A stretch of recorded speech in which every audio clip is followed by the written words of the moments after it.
Welcome to the Wicked Bee of the West channel. My name is Stephanie Eubank. I'm the doctoral candidate from Concordia University, specializing in business administration with the emphasis in remote work and remote leadership. Today, we're going to talk about the three reasons primarily that companies are trying to push return to office. Now, these aren't the only reasons, these are just the predominant reasons, and in my personal opinion, the most insidious, really. So, the three reasons being number one is the fact that a lot of these companies either financially need to have a layoff, but don't want to have a layoff in the public view. So they rather rebrand the layoff and say we're restructuring, we're trying to create synergy. God, I hate the word synergy when it's used in a business context. But that is used as a ploy to say that they're trying to get the creative juices going, keep investors happy, and keep people still wanting to invest without saying the truth and showing true transparency, which is our numbers are off and we need either a restructuring, uh, a switch up or a redistribution of talent, or we need to do something different, or we need a layoff. Instead, they're trying to force back to work so that people who don't want to come back into the office will just leave and then they don't have to pay unemployment or any other kind of severance or anything like that. This has actually been documented for many years as a reason why companies in the past, when remote work wasn't as popular, would do this. This also was common when companies would relocate their main offices. They'd argue it's for more tactical reasons, yada, yada, especially with the moves towards Texas, because Texas does offer some financial benefits to companies moving over there. However, they would utilize this as, okay, you've been working remote, you must relocate to this or be gone. So that way they wouldn't have to, again, pay uh, severance or whatnot, or so that they could argue otherwise. However, again, that's not really a good reason. And because this is so heavily documented, I think that this is now becoming kind of a Wizard of the Oz or Wizard of Oz moment where people are seeing behind that curtain. The second reason is that a lot of financial companies and tech companies own a lot of expensive real estate, especially here in California and in New York. So they want people to come back to work so that they can meet their contractual obligations.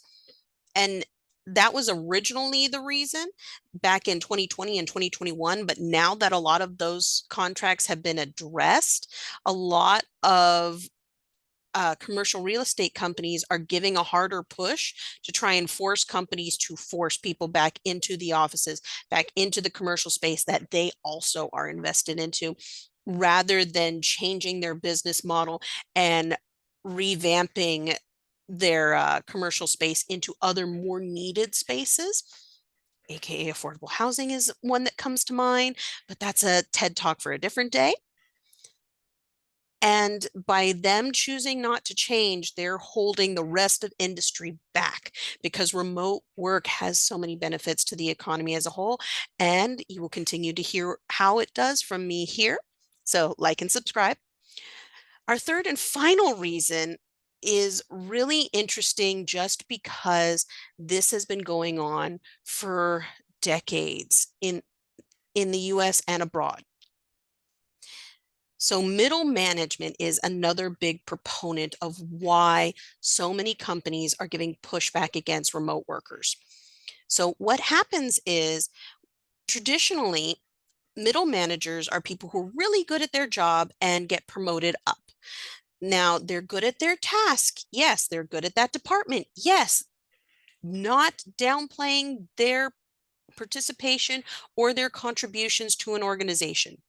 The problem is we don't do enough as strategic planning, HR, or overall organizational planning to teach them how to lead, nor are we hiring those people to be middle management who've already gotten the training or have that natural gift for leadership.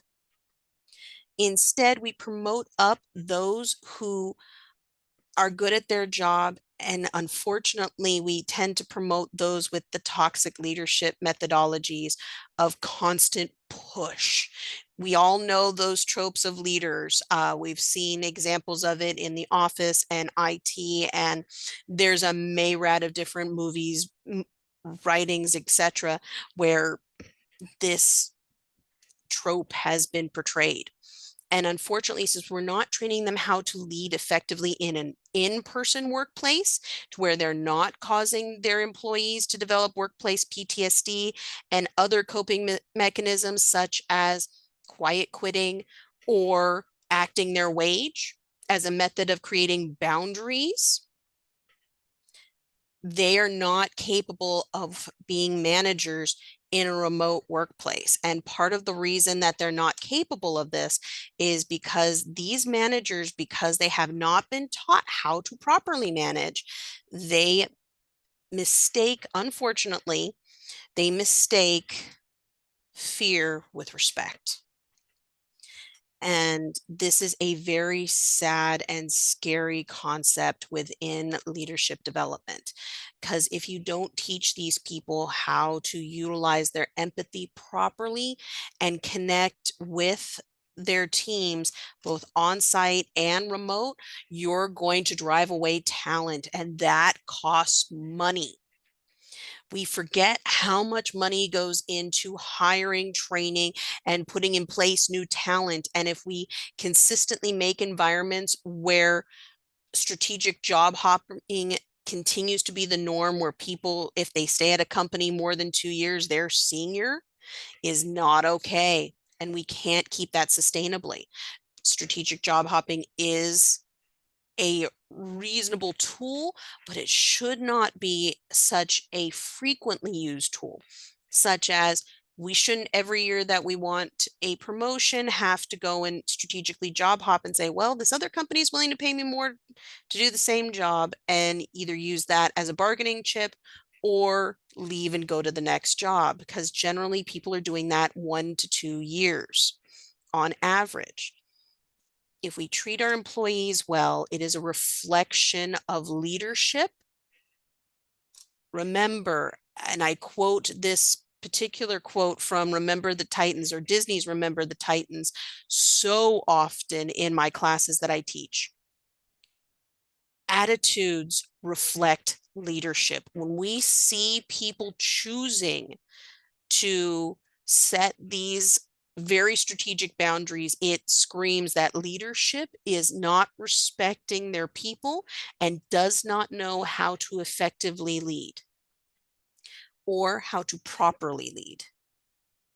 And there needs to be a balance between knowing how to lead in theory and in practice to be able to be efficient leaders, to actually get the job done and keep your teams together without burning them out beyond repair. That's all I have for today. Remember, like and subscribe. And that, again, if you're interested in learning more about designing these for designing trainings for either your company or yourself to learn how to be either a better leader or a better follower in a remote workplace, hit me up at my company's website, which is linked here. Also, if you want more information on my research and whatnot, check out my research blog. That's all I have for today. Remember, sharing is caring. And as always, remember, remote's here to stay.